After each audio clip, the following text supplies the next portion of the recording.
नमस्कार दोस्तों, success study Baloda YouTube channel में आपका स्वागत है। 8th ग्रेड अभ्यास पुस्तिका के अंतर्गत कक्षा 6 विषय विज्ञान का पाठ 8। इस वीडियो के अंतर्गत हम पाठ 8 शरीर में गति से संबंधित जो प्रश्न दिए गए हैं उन प्रश्नों के उत्तर लिखने का प्रयास करते हैं।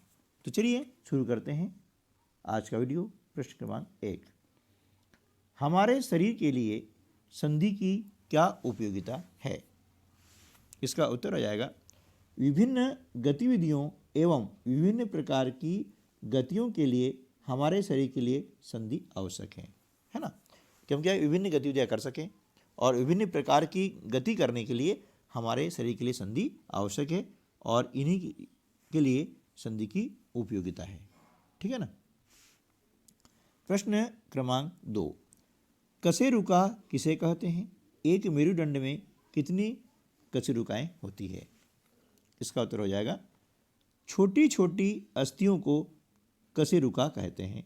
एक मेरुदंड में 33 कशेरुकाएं होती है। ठीक है ना।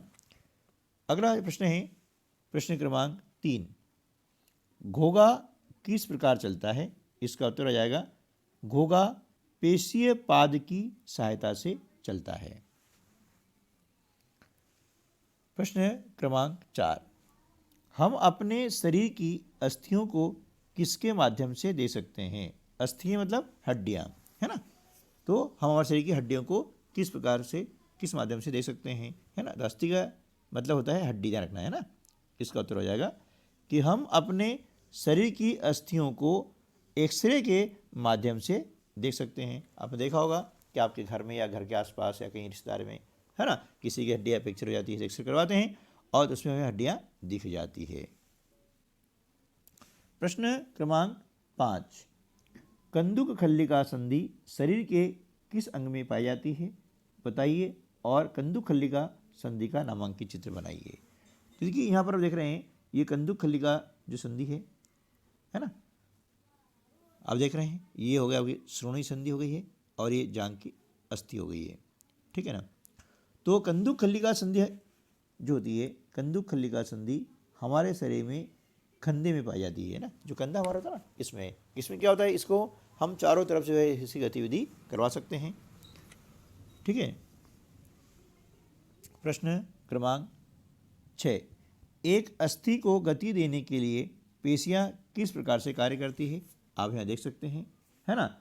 तो इसका उत्तर जो हो जाएगा कि एक अस्थि को गति देने के लिए 2 पेशियों को संयुक्त रूप से कार्य करना होता है। एक पेशी सिकुड़ती है तो दूसरी क्या उसमें मतलब उसमें फैला हो जाता है, फिर दूसरा वो मतलब सिकुड़ती है, इसमें फैला होता है। तो इस प्रकार से 2 पेशियों को जो संयुक्त रूप से कार्य करना पड़ता है। ठीक है ना। अगला प्रश्न है प्रश्न क्रमांक 7, अचल संधि क्या है तथा यह हमारे शरीर के किस भाग के बीच पाई जाती है? इसका उत्तर हो जाएगा, अस्थियों के बीच ऐसी संधि जिसमें अस्थियां हिल नहीं सकती अचल संधि कहलाती है। हमारे शरीर में ऊपरी जबड़े एवं कपाल के मध्य अचल संधि है ना। हमारे मस्तिष्क संधि भी संधियाँ हैं, है ना। बहुत सारी संधि ऐसी हैं जो हिलती नहीं है ना, तो वो कहलाती अचल संधि। प्रश्न क्रमांक 8, केंचुए के शरीर की रचना किस प्रकार की होती है? यह कैसे गति करता है? चित्र सहित समझाइए। इसका उत्तर हो जाएगा, केंचुए का शरीर एक सिरे को दूसरे सिरे से सटाकर रखे गए अनेक छल्लों से बना प्रतीत होता है। केंचुए के शरीर में अस्थियां नहीं होती, परंतु इसमें पेशियां होती है जो इसके शरीर के घटने और बढ़ने में सहायता करती हैं।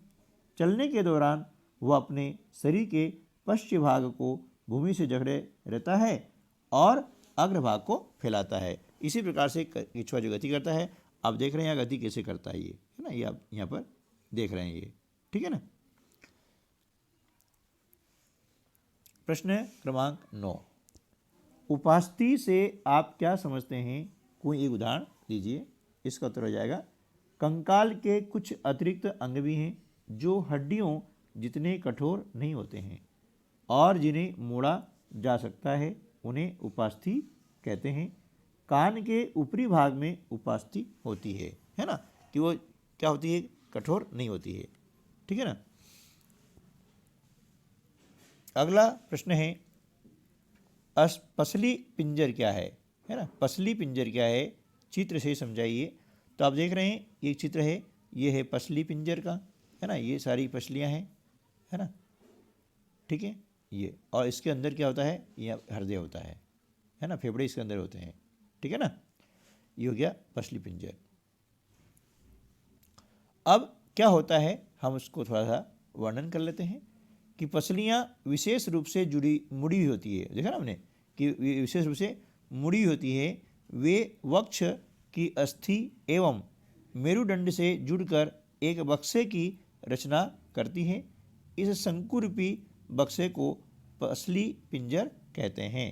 देखो ये विशेष रूप से ये मुड़ी रहती है ना, देख रहे हैं, ये यहाँ से पीछे से मुड़ी रहती है। ठीक है ना, और ये बक्से की रचना करती है, ये शंकुरूपी जो बक्सा होता है उसकी रचना करती है ना। तो इसलिए इस बक्से को हम क्या बोलेंगे, पसली पिंजर बोलते हैं। ठीक है, चलिए अगला प्रश्न है प्रश्न क्रमांक 11। शरीर के विभिन्न अंगों को घुमाइए एवं बताइए कि कौन सा अंग किस तरह घूमता है या मुड़ता है, एवं उसमें उपस्थित संधि का नाम बताइए, है ना। तो देखिए शरीर का भाग है, जैसे गर्दन है, इसे घुमाएंगे तब बताया जाएगा कि यह अंशतः घूमता है ना, पूरा नहीं घूमता है। तो ये जो गर्दन में संधि होती है उसका नाम होता है धुराग्र संधि। ठीक है ना।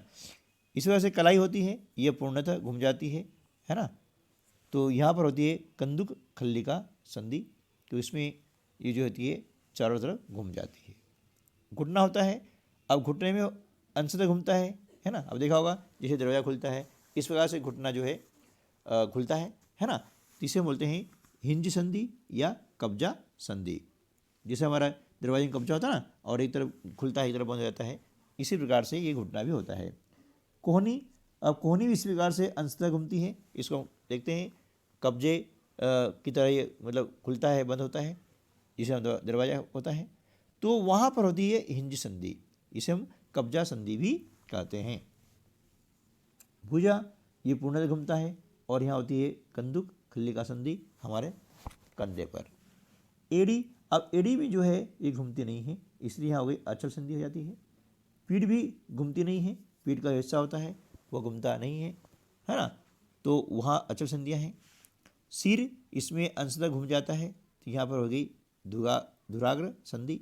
हाथ की जो उंगलियाँ होती है ये घूमती है, आप देखेंगे ये अंदर की तरफ मुड़ती है, यानी एक ही तरफ मुड़ेगी, है ना, बाहर की तरफ नहीं मुड़ती है, तो यहाँ पर हो जाती है हिंज संधि।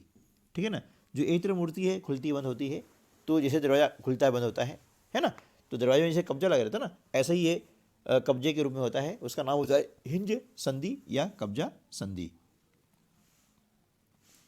प्रश्न क्रमांक 12 है, क्या कारण है कि कुछ पक्षी हवा, भूमि तथा जल तीनों स्थानों में गति कर पाते हैं, स्पष्ट कीजिए, है ना। तो इसका उत्तर जो हो जाएगा कि पक्षी हवा में उड़ते हैं तथा भूमि पर चलते हैं।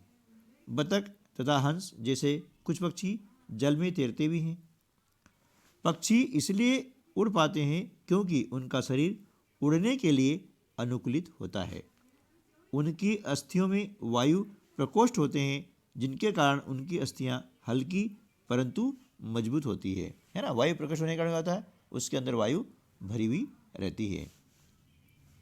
ठीक है ना। तो जो पश्च पाद यानी पादल पैरों की जो अस्थियां होती है चलने एवं बैठने के लिए अनुकूलित होती है ना। अग्र पाद की अस्थियां रूपांतरित होकर के पक्षी के पंख बनाती है। तो ये अनुकूलन के कारण पक्षी जो है उड़ पाते हैं। ठीक है दोस्तों, तो आज की वीडियो में बस इतना ही। मिलते हैं अगली वीडियो में, तब तक के लिए नमस्कार, जय हिंद।